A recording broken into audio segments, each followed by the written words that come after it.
जिस देश में नेताओं और मंत्रियों की सोच छोटी होती है ना, उस देश की तरक्की केवल उनकी बातों में होती है। अगर लड़कियां घर से बाहर निकलती है काम करने के लिए, तो उसमें भी उन्हीं की गलती होती है कि तू घर से बाहर निकली ही क्यों, काम ही क्यों करने गई, घर से निकली ही क्यों, तूने मुंह कैसे खोल दिया।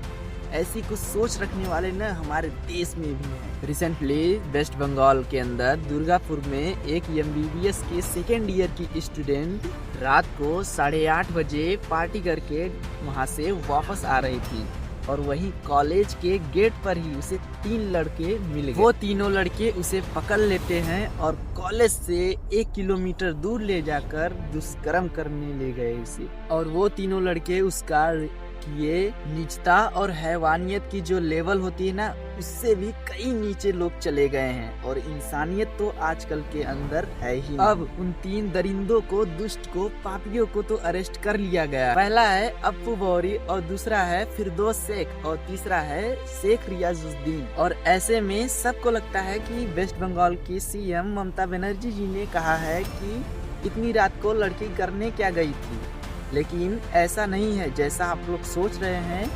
आप खुद देखिए ये वीडियो को। Medical college whose responsibility? How they came out in the night at 12:30 and especially the girl child at night time. They should not be allowed to come out in the outside.